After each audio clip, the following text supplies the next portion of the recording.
Welcome to the Tanya TFM Facebook Live talk show. No, it's not a talk show. Here we have three amazing people. I'm one of them. We have Chow over here, Huda, and myself, Ken. And we're going to be spending the next hour with you, just sharing some of our stories, a bit more about Teach from Malaysia, and hopefully getting a whole lot of questions from you guys. So you have to ask questions, right? If you come a bit later, you still have to ask questions. So we're going to go probably into a bit of an icebreaker to get to know each of you better. But maybe, I don't know, if you can have just one sentence just to introduce yourself to the audience. Starting with you, Chow. Okay, so my name is Chow Gay Sung. People usually just call me Chow. I'm a 2014 alumni and I'm teaching.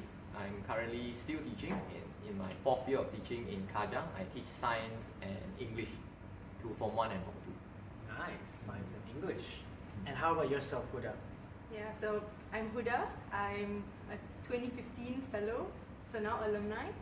And I was placed in Miri Sarawak.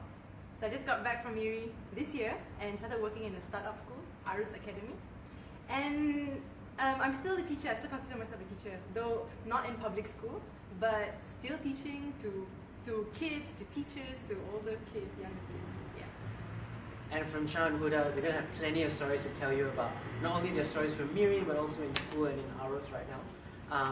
So my name is Ken. I'm a 2012 alumni. The first cohort of Teach from Malaysia, I actually taught in a little fisherman village in Selangor. I taught English to some really, really naughty but really, really cute students. Form 2 and Form 3 actually. They get less cute as they grow up. But yeah, so currently I'm the head of talent acquisition, so I lead the recruitment team, and this year we have a goal of recruiting 100 fellows into school, right?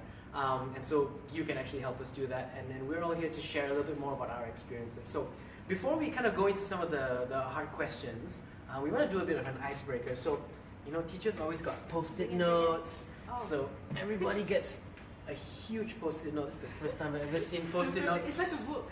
So big. This is the biggest post-it note I've seen in my life. Okay, so guys, all of you have marker pens. What's a teacher without a marker pen? First question, what was your worst subject in school? In school. Worst subject. In school.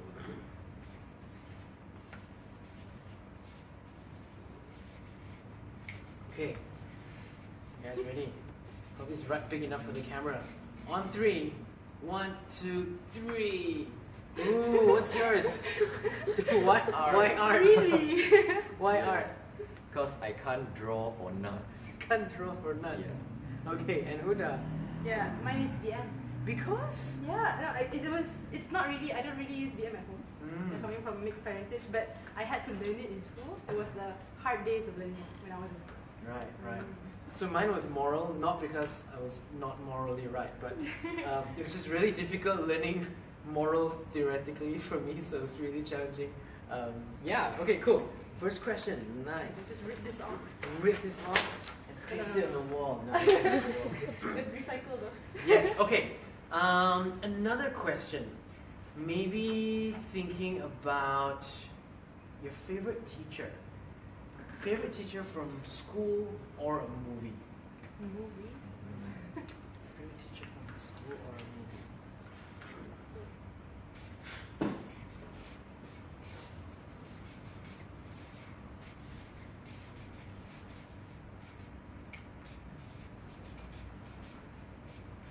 Okay.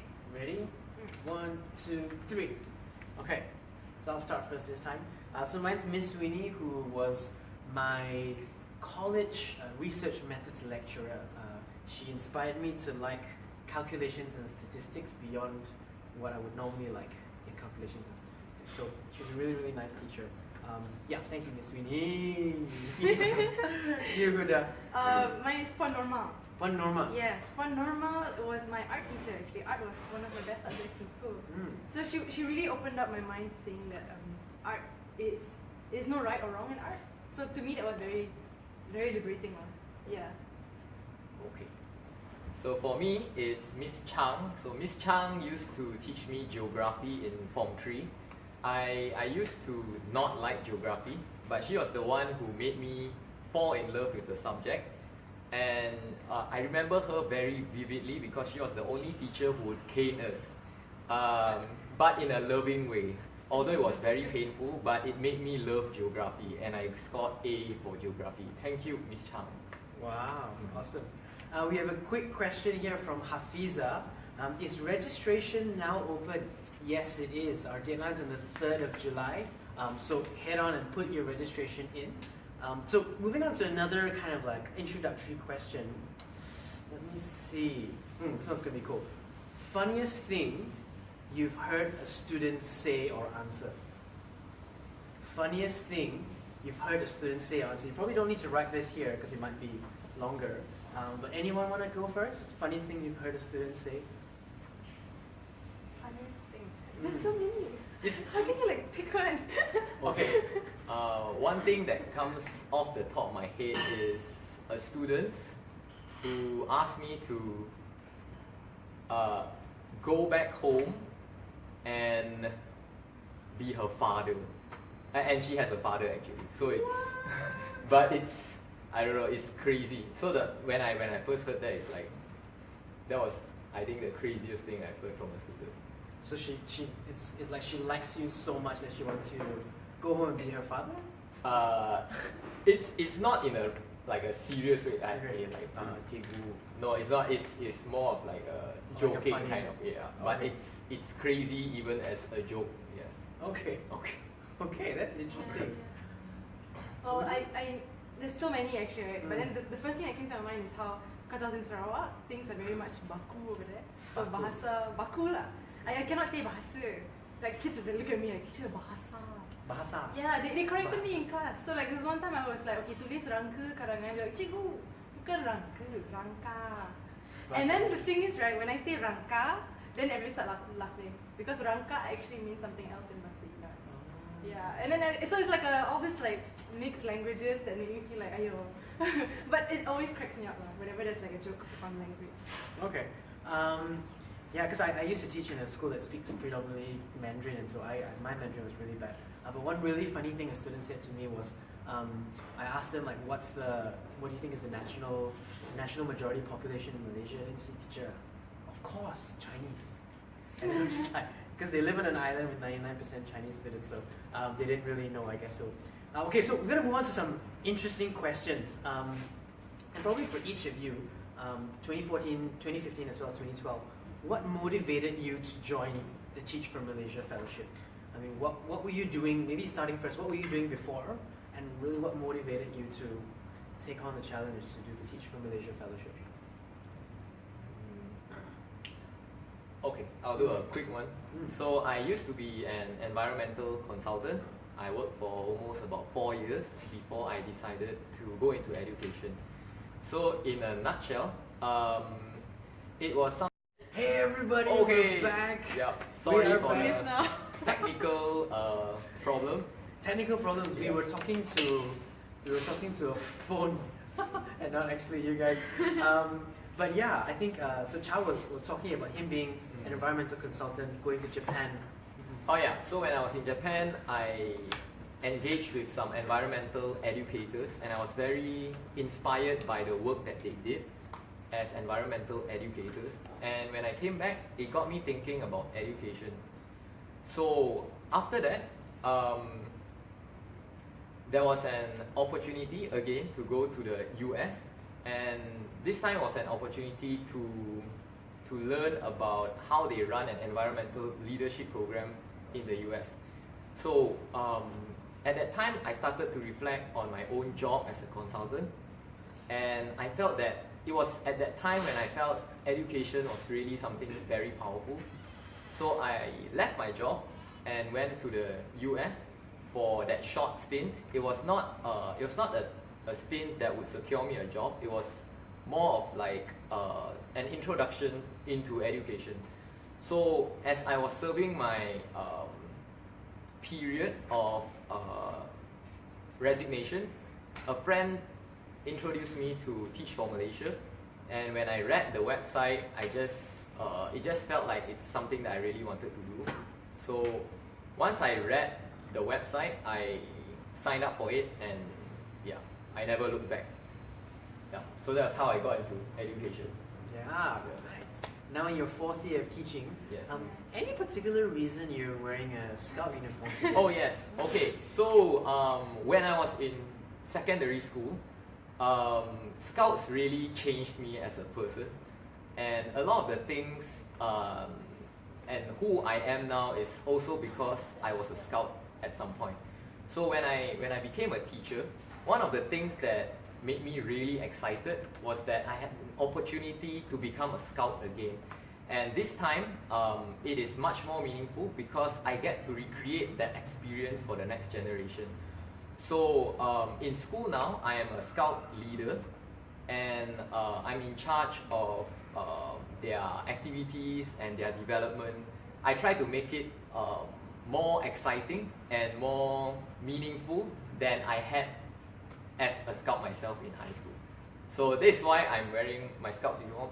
In fact, actually, one of the main reasons I stayed on teaching is also because to continue educating the next generation through scouting. Because I feel that scouts is able to teach many things outside of the classroom, which is very practical and things that they can use throughout their life. So really thinking about holistic development, I mean, I was a scout as well, 73rd Battalion. But it's definitely, I mean, all the fellows coming in really think about like what quality education really looks like. And I think through scouts, through arts, through different things, that definitely is how we all want to contribute in education. Just taking a couple of questions that came in. Somebody asked, can we choose the subjects that we want to teach? You can indicate your preferences, but we often have to go with subjects with the highest need. Currently, a lot of fellows actually teach English and history, because around the country, English is actually one of the biggest needs in Malaysia, especially in underprivileged classrooms. Can I add on to that? Yeah, sure. Because I wanted to go to school to teach art, right? That in my head it's like, I want to teach art. Yeah, but when I reached into school, like the teacher came up to me and said, Cikgu Huda, we don't need art in this school right now. We need Cikgu Sejarah. Yeah, so like sometimes those things happen. And I was given the option to teach Sejarah. But then again also like, okay, Cikgu Huda, we're going to add on to that. So you're not only going to be teaching history, you'll be teaching Bahasa Melayu sekali. And then that's when I realized like, oh my god, yes, we might not get the subject we want, or we might not get the subject we prefer, but that doesn't mean it's not the end of teaching, right? And it's actually more fun. I had a fun time teaching BM, because then I learned a lot more with my students as well. Totally, I think if I take the exam now, I can get A. Yeah, can I add on to that? Yeah, Because sure. when you, in my first year of teaching, they actually asked me to teach art as well. Something that I'm not really good at, but it made me learn a lot about art, because I believe that you learn most when you are tasked to teach that subject. So you have to be a student first. Yes. To make sure that you It's know. actually very fun. It's challenging, but that's I think at the end of the day, I'm glad I taught a subject that I did not prefer in the first place. Yeah. Nice. Cool. So thank you, Li-Ling, for that question. So I guess it's really where the highest need is, but also to be flexible, because sometimes we go to school thinking you teach English, but they ask you to teach moral, PJK, Happens all the relief. time. Yeah, it happens all the time. So there's another question here, a bit more on logistics. So thinking about the transportation of living places, is that convenient, especially in high need schools? So we've all taught in different areas. In Miri, I taught in Selangor. Chow was also in the kind of KL region. So is it convenient, and what's the logistics like? I mean, moving there as a fellow.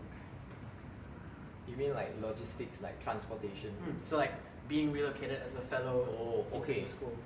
For me personally, when I was signing up for Teach for Malaysia, I was prepared for like to be thrown to the ends of the earth.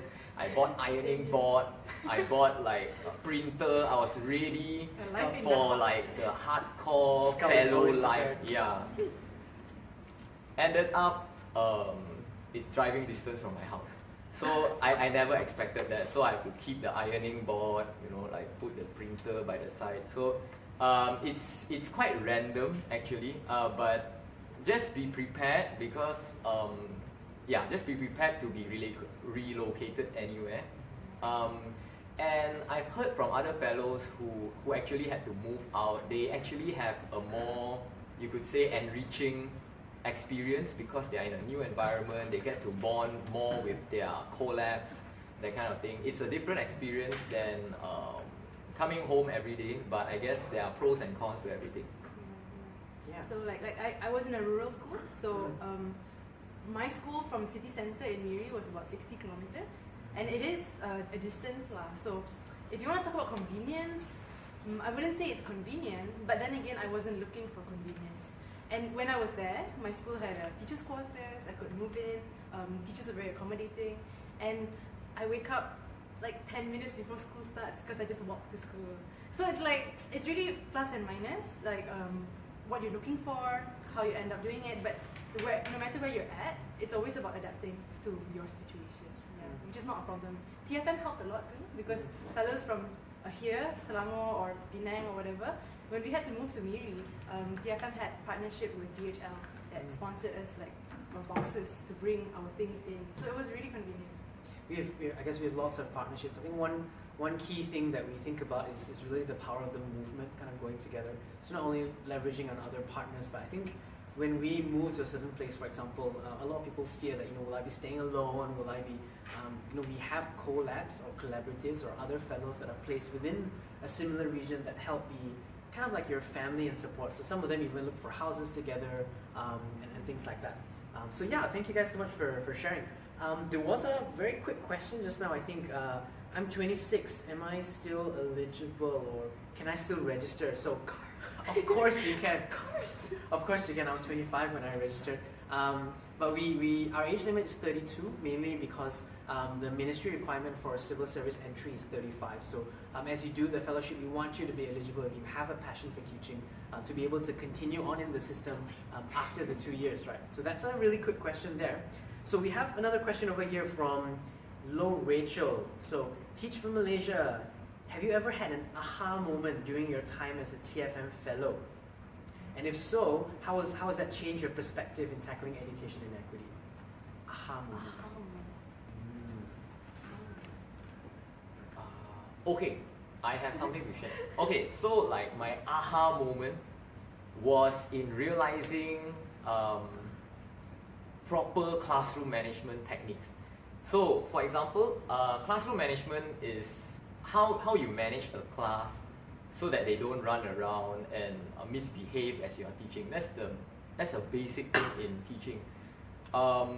In my first year of teaching, I was, I used to be called a Zen master. People think that I was like some really patient guy. But within my first month of teaching, I totally lost my temper.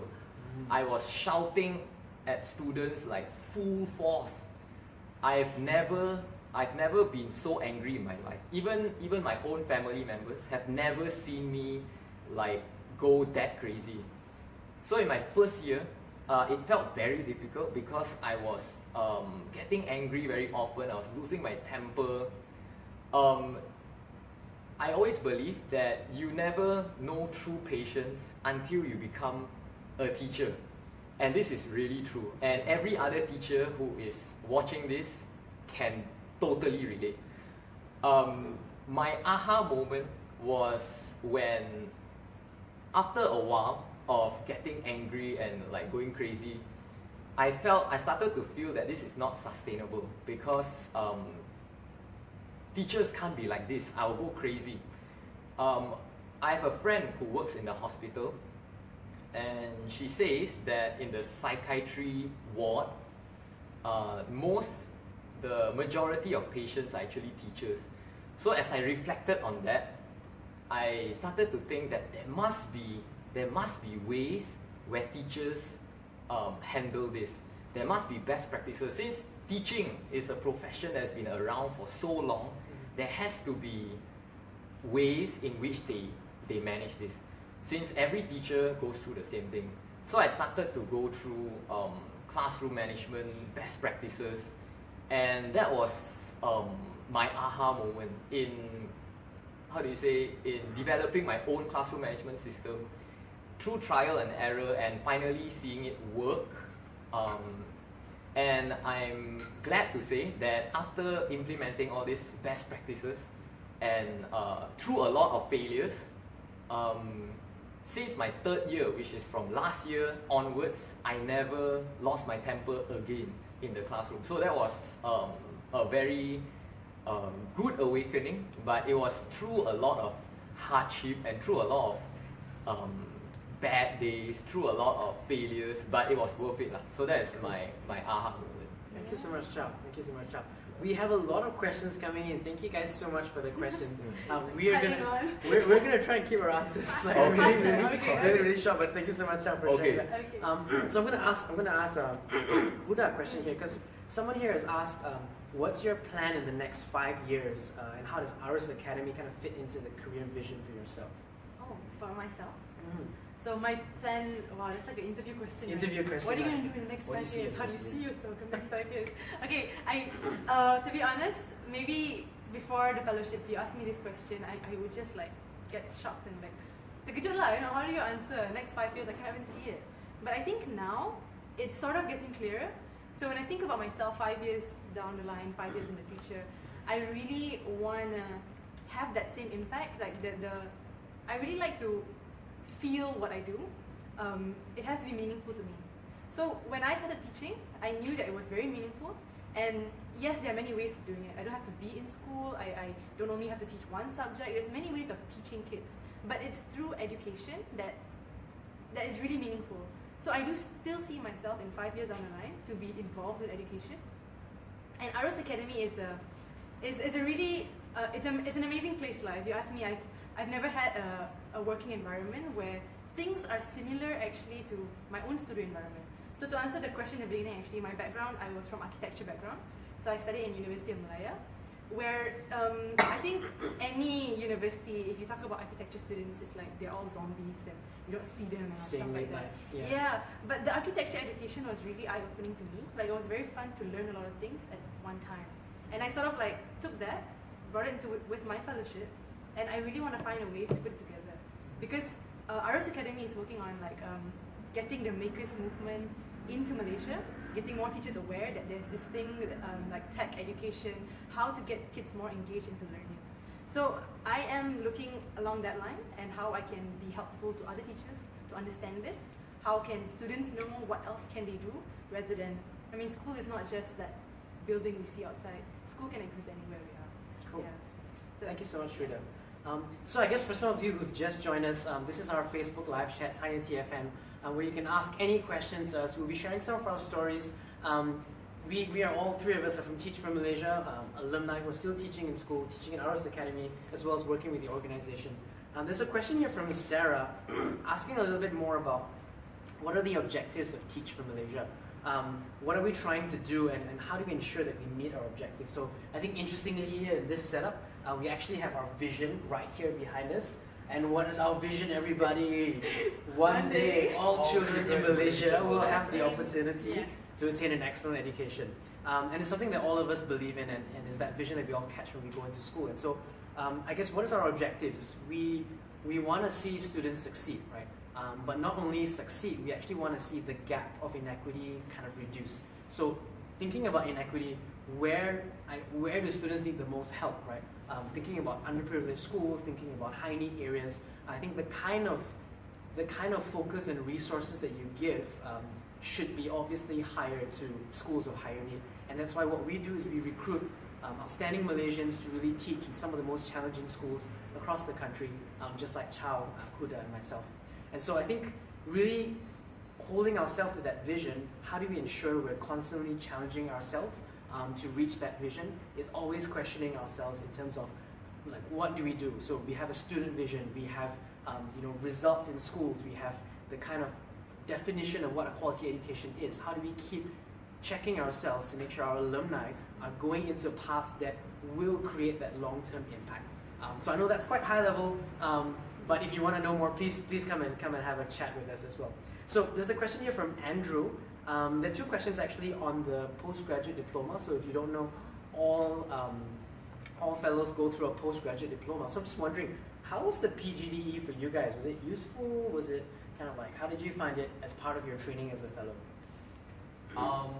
I found it very useful because when we were doing the PGDE, we were divided by options. So I was science option because I teach science. So when we go like in this separate sections, our lecturers actually teach us best practices in teaching our specific subjects. And right? yes, correct. So I can't speak for the other subjects, but for science it was very helpful because they introduced many things which I actually still use in the classroom. I was for sejarah teacher, so I was in IPG Miri for my PGDE. So I think it was very helpful because it opened up our eyes to how we can relate the past and the future and how do we get this to kids. And actually having that, when you meet a lecturer and when you meet like your peers, right, together in this one space, and knowing that in the next 2 days I'm going to be back in school, you can actually immediately use what you learned in that lecture hall and test it out in class. If something goes wrong or something doesn't fit, you can actually take that problem, wait until the next class to meet your lecturer again and ask the lecturer for consultation. It's basically like, I think that's very helpful because it's really one-on-one.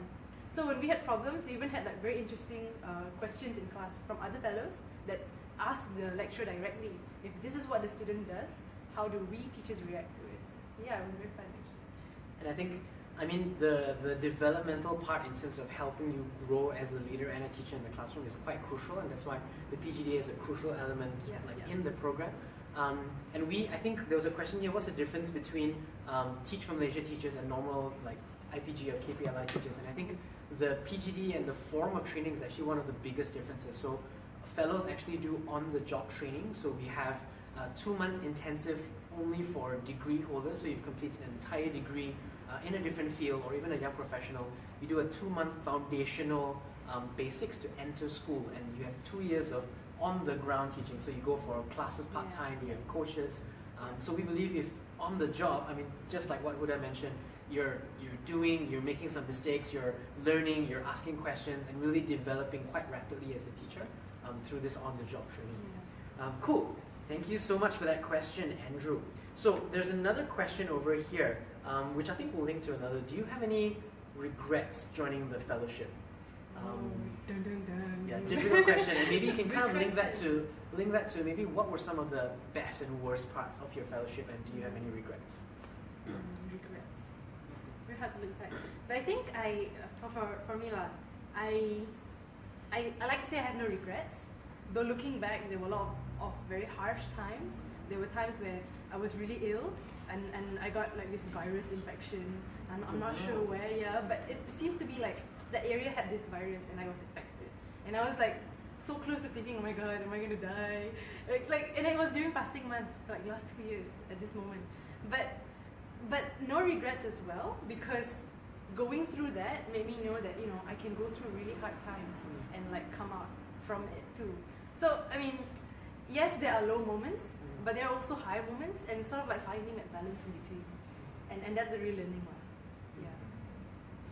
For me, I have no regrets because I find that I learned a lot as a teacher. In fact, within my first year of teaching, I already felt that I was learning so much more than I was doing as a consultant. So I feel that although it was very difficult, it was very rewarding at the same time. So I guess you could say the short answer is no regrets. No regrets. I mean, a follow-up question for you, Chow. Someone also asked here, was it scary leaving your previous career? And I think for you who's worked as an environmental consultant, I actually spent 3 years working in a corporate accounting firm as well. Was it scary for you to leave your previous job? It wasn't scary, but I guess mostly because I was not attached to anything. I was not investing. I was not married or attached. So I could afford to like YOLO, like really like leave my job and just go into education.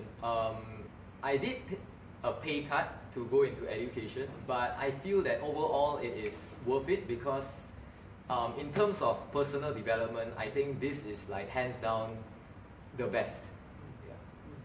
I think my journey was slightly different after working for about 3 years. One key thing I was thinking about is actually like where you see yourself. Right? A lot of people ask you where you see yourself in 5 to 10 years, and I was imagining if I turned 30, would I regret not doing something adventurous, something really meaningful, and really putting myself out there to develop something like Teach from Malaysia. And for us, it was the first cohort, and it was really a crazy idea. I mean, similar to Chow a little bit. But really interesting, turning 30 this year, absolutely no regrets. Actually, I feel it's a life-changing moment. Choosing to get involved in social impact and also doing the work that all of us do, even to today. Cool, so trying to change the tone a little bit to some of our questions. You know, they often say teachers inspire students, right? So I think Nick Harris had a question over here. You know, you always hear about that.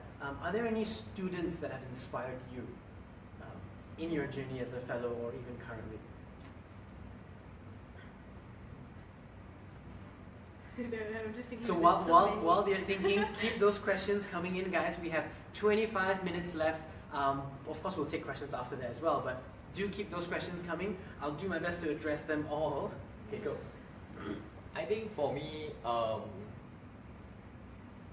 I think we are all quiet because we can't seem to lock onto one, because there are so many instances where, but just off the top of my head, students really inspire me when I see them really work hard. When they really put their heart into something, it pushes me to be a better teacher. I think that's a generic answer, but it happens very often. So that is I guess one way the students inspire us, when you see them really excited. Like when I tell them about a camp and they're like, wow, they're like, oh, cikgu saya nak pergi, they're like spamming my phone and stuff. It makes me want to do more. Yeah.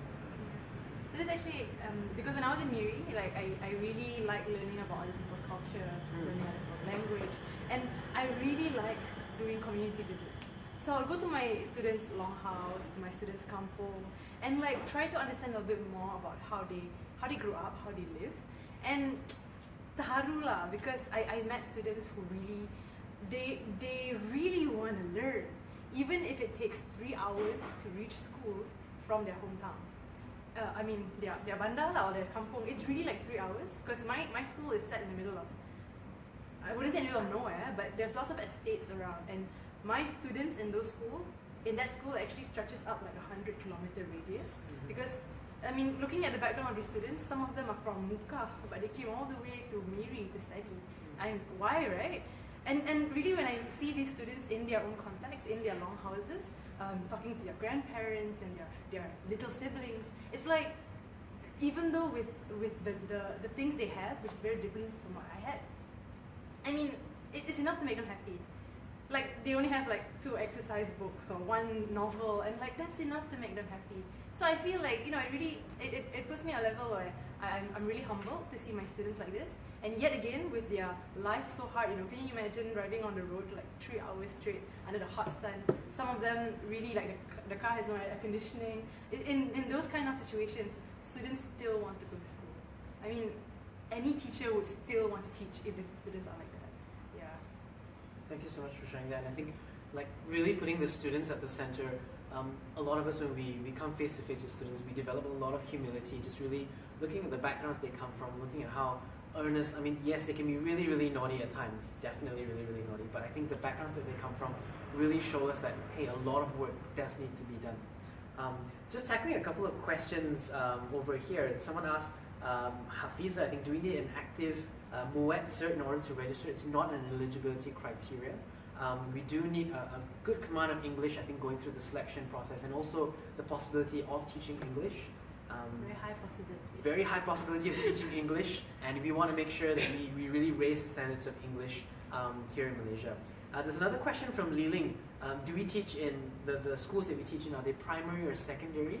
And we mainly teach in secondary schools across the country, not because we don't want to go to primary schools, but we have seen a much greater need, higher dropout rates, lower literacy rates of students that are in secondary schools, and secondary schools are a lot larger as well. In Malaysia. Like, can I add on to that? Sure. Like, mind you, even if we're in a secondary school, like there's also the possibility of our school being the tuan rumah for some primary school event, or like if you have, like, you know, visits, school overlaps. Because my school there's lots of sekolah rendah around, and sometimes teachers are invited, sekolah menengah teachers are invited as like motivation speakers for like this primary school kids. So it's really fun when you even get to see, you still get to interact with primary school students if you're in the area, if you're lucky enough. So yeah. I would like to add to that. Actually, I feel that teaching in secondary school is, for me personally, is more meaningful and more fun because the students, I mean like teenagers, they are at an age where you could say, yeah, and not really same level, but more like you could say impressionable, where you are able to do things that they can remember for life. For me personally, I can't really remember what happened in primary school. I can't speak for everyone, but it was during my secondary school where I really, there were many turning points in my secondary school. So it's a very crucial age where you can touch their lives. It's when they start thinking. Yeah, correct. Okay, so thank you so much for sharing that, and I think we want to move on to a slightly different question over here. So looking at, I think there's a question just now from Sharifah Sharina, asking a little bit more of like berapakah jumlah alumni TFM setakat ini. So just a quick question there. A quick answer for that is we've currently recruited over 290 fellows over the past 7 cohorts. This year we are recruiting 100 people to go into schools. So Chow's part of the 2014 cohort where there were, I think, about 65 of them entering school. Huda's part of the 2015 cohort, there was probably about 71 of them entering school. I was part of the first cohort, of course, about 50 of us entering school. So we are looking to grow because there's so much need across the country. So moving on to another question, maybe from Aizat Lufi. What's your biggest success as a teacher? Just thinking about success. Could be something you're doing right now in Arus, or even something you're doing in school. And as you think about that, I'll answer another quick question. So there was a question about how TFM is differentiated from normal teachers under MOE. Maybe we'll park the first question first and do this one. So we talked a little bit about DPLI earlier, but maybe just from your experiences teaching in school, how are TFM teachers different from other MOE teachers? I feel we are still in school. We still work as one in the same unit. So in that way, I look at other teachers the same as me.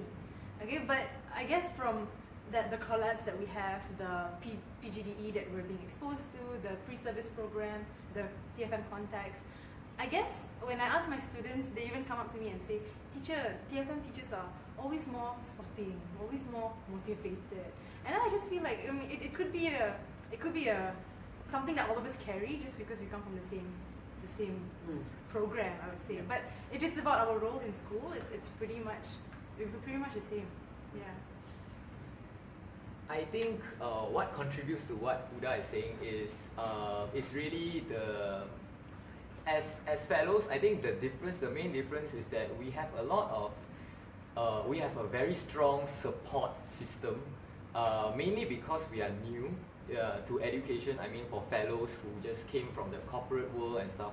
So we happen to have a lot of support and have a lot of love for one another. That's why we may seem different in that aspect, but overall, ultimately we are still teachers and we are doing the same thing in the school.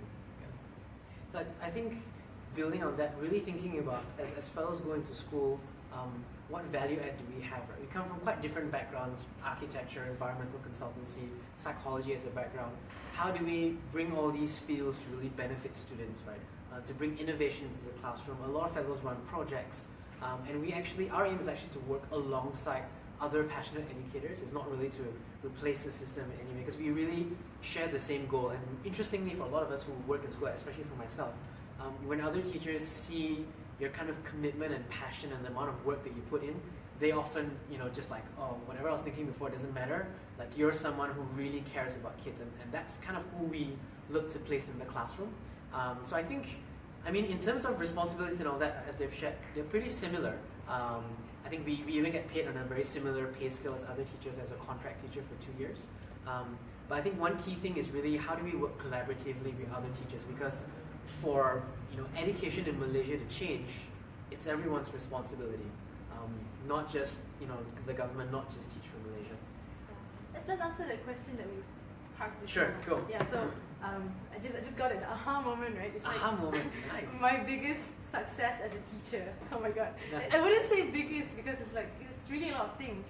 But I am really proud of myself that I have able to master, or okay, not master, I'm able to understand Bahasa Iban in a period of 3 months.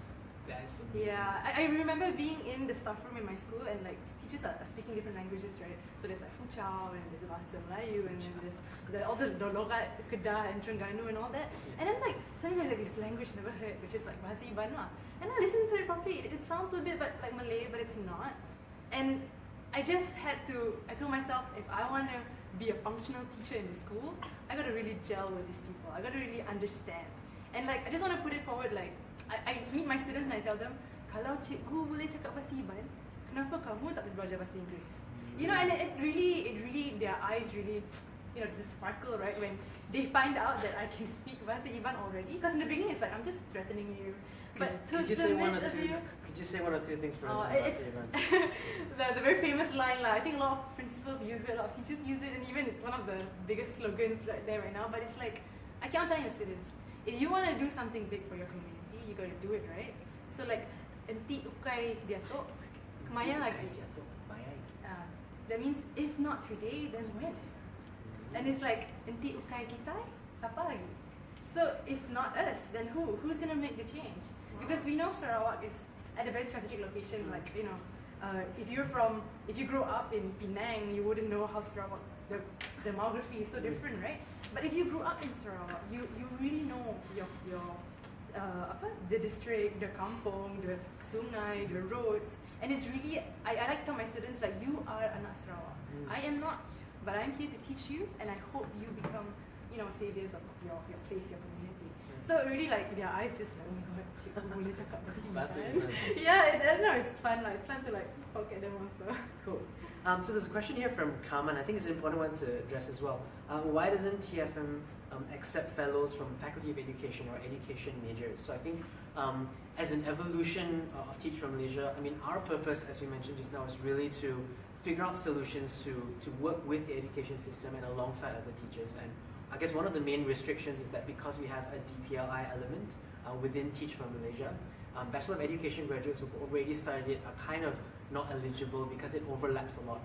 And it is something that's sponsored by the ministry. And I think for us, it's really thinking about how can we work alongside other teachers, as we mentioned earlier as well. And for those who have Bachelor of Education and really want to partner alongside us, I mean, please feel free to write into us. There's lots of things that we want to try and collaborate or partner on if you have projects and things like that, because truly we all do share the same mission. Okay, so here from Benjamin Faiz, what are some examples of side projects that fellows do beside teaching, and how have they benefited education? So kind of like your second year initiatives. Okay, so for me personally, every fellow has like their own project. For me, it's really scouting.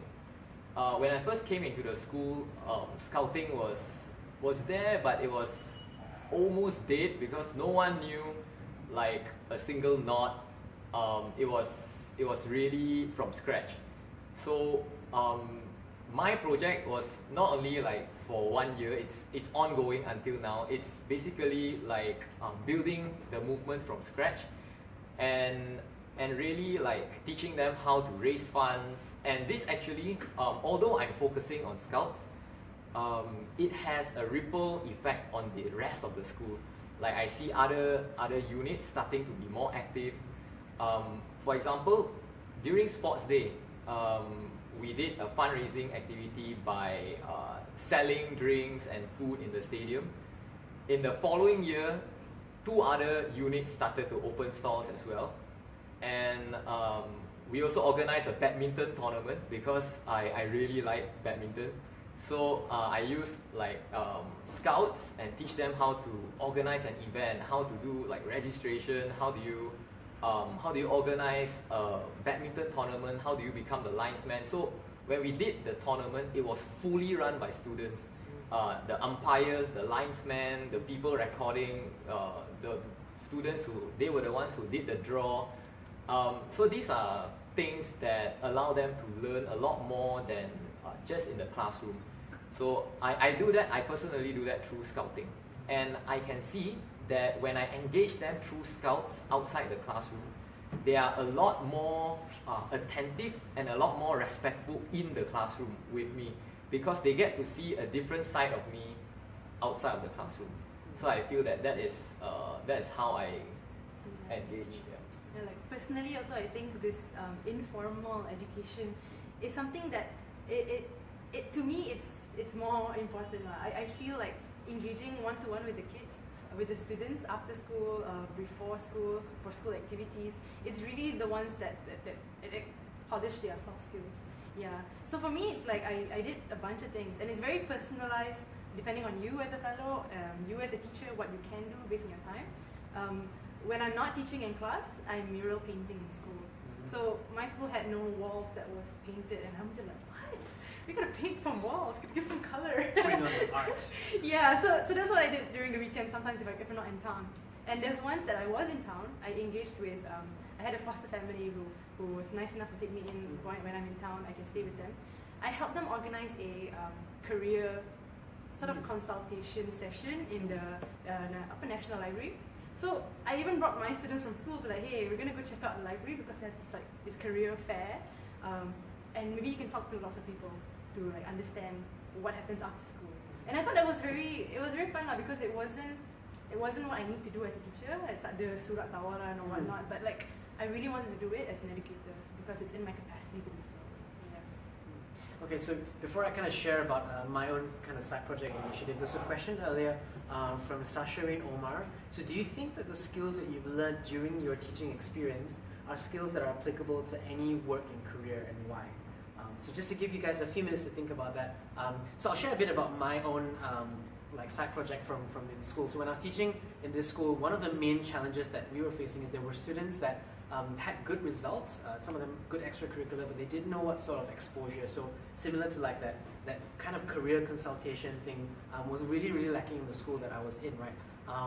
So finances were one, exposure was one. So two kind of key things that a lot of us, there were 4 fellows in that school, we thought about how can we bring them to different universities, really open their eyes on what sort of things they can do. So for students that didn't have the grades, bringing them to a vocational college was really important to see how they can further improve themselves.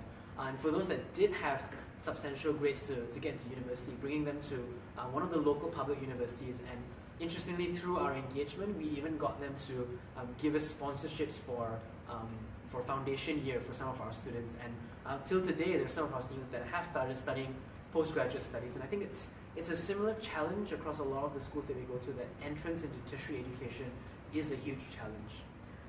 So kind of going into that question, which I lost the question. Oh, okay. The communication one. How does your teaching kind of experience applicable into your work and career? Yeah. So I was thinking of like the communication skills. Yes, communication skills. Yeah, that's how I sort of like linked it.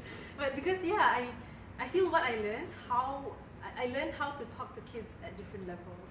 I learned how to talk to principals, I learned how to talk to teachers, new teachers. Everybody has a different approach, and like that soft skill, that communication skills, is something that I picked up along the way. And I think I don't want to leave, I don't want to part with this skill that I've attained, because it's really important. And like even understanding that those small things, like how my students would have this way of talking, and if you want to really mean something, you got to enunciate. So it's sort of like, it's like if you say cikgu won't listen to you. You must say cikgu, then they'll listen to you. With the basi. Yeah, so it's like you pick up these small things. Then when you want to talk to them, you be like, hey students, listen to me. You know, even putting that small things, like students pick it up, and it's easier. You can communicate better. Yeah. How about you, Chow? You spent a couple of years working and then going into school. What do you think are kind of like really easily transferable things that you learned? Easily transferable, I strongly believe that by being a teacher, it really developed my leadership skills, because I've learned a lot about leadership before becoming a teacher, but nothing prepared me for teaching. Because when I became a teacher, it's really, I feel that it's a different level of leadership. It's not you are the leader, you are actually creating leaders in others. And I feel that it's a whole other level of leadership, because like in Scouts, I'm not the boss, like, I order kids around. In fact, the way I train my students is because currently there are no other, how do you say, like, because like in the beginning there was no one who had the scout skills. So I went for courses which I paid out of my own pocket to learn scouting skills so that I can bring it back to my school. But there was only one of me. So the way I did it was I selected patrol leaders, which are like 12 of them. And I only trained those 12. Like really, I selected the best among them and I trained them. And I tell them that you are the messengers of the next generation. The future. Yes, correct. So like every time we have a troop meeting, it is the patrol leaders who will be teaching their patrol members. So at the same time, they are developing their skills. And then every time I teach them something new, I tell them, you have to pass this on to the next generation. Because I want them to be able to be sustainable even without me around. So I feel that it is through projects, not only like the badminton tournament, I got them to organize camps on their own. They cook for everyone, for hundreds of people. There are failures, but it is a very good experience because it is, I feel that being a teacher, going back to that question, I feel that a very good skill is the skill of empowering others. And I never had this opportunity before becoming a teacher. Thank you so much for sharing that. So we have a quick question here from Okta Lawalata. Okta Lawalata, so her question here is, what support do you think TFM is most lacking? Human resources, education, tools, government support, other things. I would say, Okta, we are in desperate need of, not desperate, we are in need of funding and finances to continue the work that we're doing. I think we have a campaign going on right now that 50 ringgit will help impact 2 students. Help one fellow impact 2 students every month. So I think it's important to sign up as a recurring donor if you believe in the mission and cause that we do, because we are on the mission to really recruit young leaders into the classroom to do the work that all of us are doing. Any other kind of asks to like the general public on what do you think TFM needs? TFM needs you. TFM definitely does need you. Yeah. Okay, so there's a question over here. So when you first enter school as a fellow, what do the actual regular teachers think of you, knowing that TFM fellows don't come from an education background? So I think there's a lot of thought here from questions from the audiences about like how are TFM fellows perceived? I mean, really coming from environmental backgrounds, going into school. What was your kind of first? So it differs between schools, but for me personally, it was a little bit more challenging in the beginning because the fellow before me, who was stationed to the same school, he left. So they were quite skeptical about me because the one who left happened to be a guy as well. So they were very skeptical at first, but I just did my best, and everything turned out well after that. Yeah. Cool. So just moving on to another question over here by Li Ling. So I think she was asking about, can we choose the questions that we want to teach? So earlier we were mentioning some of the main the subjects that we want to teach. So earlier we were mentioning the main subjects that we teach are usually those with high need. So history and English are 2 of the main ones. But I think a follow-up question here, what kind of support, so maybe we'll talk a little bit about support, what kind of support do you receive? We talked earlier about the DPLI, we talked about other fellows, but really what support did you receive as someone coming from a non-educational background going to teach in a high-need school? I think that pedagogical support, like that, to know that we are sent to schools, but we are not sent like empty-handed. Okay, so we have this training that we would be together and learn together and like even have mock classrooms of ourselves to make sure we're equipped in the classroom. And that's just the first stage. Because as we go on, throughout the 2 years, like there's like RE, so like RE is like regional events where fellows from the entire, the area would meet up, the region would meet up and like learn new things. Like meet up and like explain to each other and how we can empower one another. So those things don't usually happen on a day-to-day basis. If you're a teacher that's in the system, actually one of my colleagues even asked me like, can I join one of your events with TFM? Because they really feel like they want the support. And only if TFM teachers are in that area, like if we can cover more ground, then we can actually do more work, empower more, and like bring other teachers and like talk about it. Yeah. So I think that's very interesting, because I think for a lot of our regional events, we do encourage teachers from the school to come along to learn some of the things that we are learning, because we are growing together to really share best practices. As you know, Charles mentioning, as a teacher, there'll definitely be best practices. But I think one additional thing, so fellows are placed in a school usually in a pair or a triplet, and also within surrounding schools where that support is really important. But on top of that, I think really thinking about having a leadership development coach. So each fellow has a coach that comes to visit you every month, observe your classroom, or even jump on a call to ask you like, what are the challenges you're going through. And this is really kind of like a personal life coach to really challenge how you develop as a teacher and a leader in the classroom, and the kind of impact that you want to make. Anything you want to add? I like it how my own LDO, Leadership Development Officer, like she helped me make sense of things. Because sometimes when things are like too much and all in my head, like it only made sense when I was speaking to a coach and somebody who's not in my school, who I can really trust and like talk about these things. But I also want to point out that like some fellows might be placed in schools alone. Like there's this thing called solo fellows. So when I was in Miri as well, a few of us who were solo fellows, like we would know when our friend is in another school and they're a solo fellow. So to us it's like, yeah, we have to make sure that solo fellow is also has collabs which are extended. So even we're in different schools, but we do check up on one another, and just like sometimes we visit each other's schools to see like how you're doing. So even if you're a solo fellow or bound to be a solo fellow, like don't be afraid, because reaching out is not a problem, and everyone is everywhere. Yeah.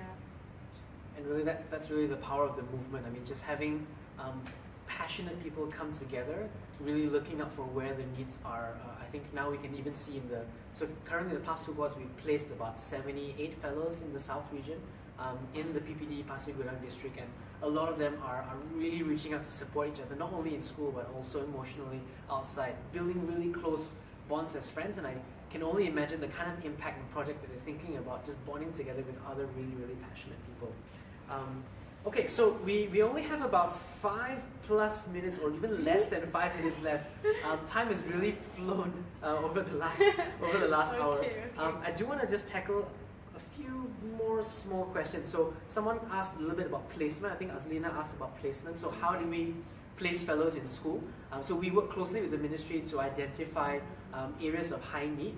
Really looking at not placing in places with a surplus of teachers, but really going to the schools and districts that really do need support. And our goal is really to place an entire cohort of people there to really think about community transformation long term, right?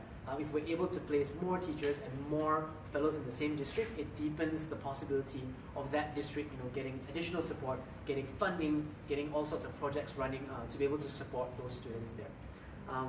So I think in this last few minutes, I'm just going to give an opportunity to the three of us, me included, I always forget about myself, to share kind of for people who are listening, those that are thinking of getting involved in education, thinking of supporting us, whether it's like fundraising or whether it's joining in as a fellow. I mean, what kind of bit of advice do you have?